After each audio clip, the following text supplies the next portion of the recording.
Hi, it's Joseph May, and I've been in the mortgage and real estate industry for over 34 years. Today we're going to talk about the asset verification portion of the mortgage process. The mortgage industry is heavily regulated by the federal government, and they've made it a very documentation-intensive process. When it comes to the asset verification of the mortgage process, this tends to be the most confusing and frustrating part for the customers, especially because there are many ways to physically document your money, but only 2 ways that the government deems as legal documentation for the mortgage process. Hopefully this video will help you understand how to properly document your money for the mortgage process. First, understand that the government's rules are that all money in the transaction must come from allowable sources. And those allowable sources must be documented properly. Money that can't be used in a transaction would be any unsecured funds. For example, if you took a cash advance on your credit card, that couldn't be used. If you got a personal loan from a bank, that's considered unsecured funds and is not allowed to be used in a real estate transaction. Cash deposits in your bank account are not allowed to be used in a transaction. Cash under your mattress or cash in a safety deposit box are all examples of money that cannot be used in a mortgage transaction.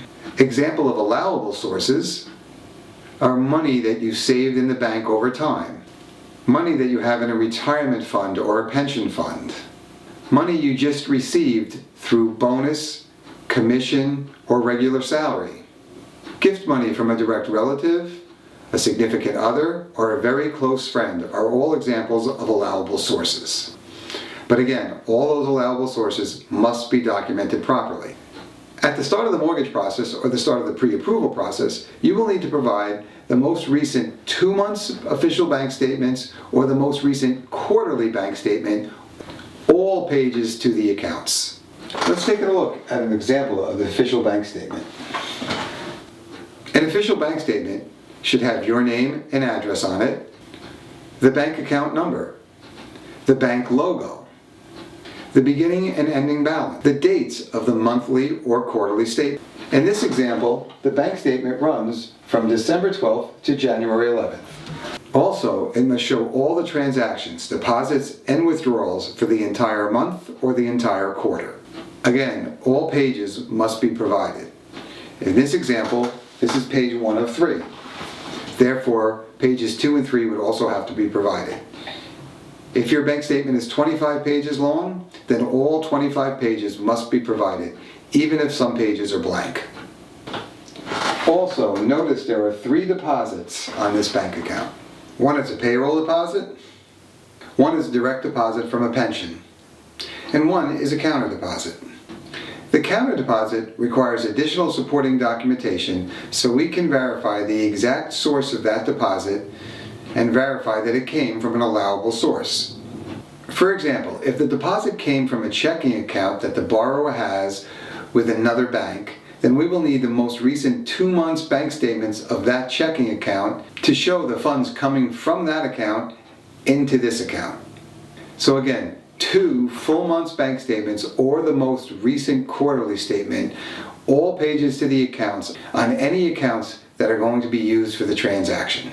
In conjunction with the bank statement, the only other legal documentation that can be used to verify assets is what we call a daily transactional report.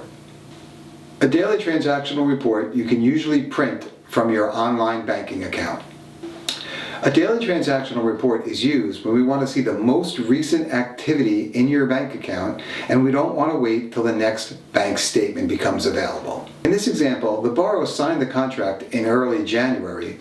In order to close, we need to show that the down payment check has cleared the borrower's account, as well as we need a copy of the canceled check showing that it cleared the borrower's account.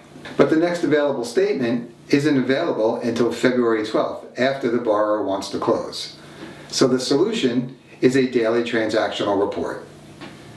Let's take a look at a daily transactional report. In order to use this daily transactional report, it must meet 5 important criteria. First, it has to either have your name or the last 4 digits of the account number so we can link it to the bank statement.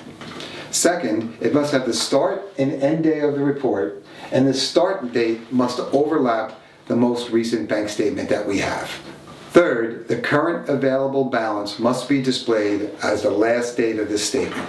In this example, the last transaction date is January 30th, and it shows the balance on January 30th.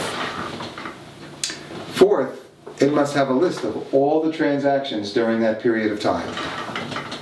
And fifth, it must have the URL at either the top or the bottom of the page to show that it came from the bank's website. Notice on this report, it shows the good faith deposit check coming out of the account. We will also need a copy of the front and back of the check showing that it went through the account. Also, on this transactional report, you'll see there's a transfer from account 4560 for over $3,000. We will also need supporting documentation showing where that deposit came from. In other words, we will need to see the account 4560 2 months of bank statements to show the money coming from that account going into this account.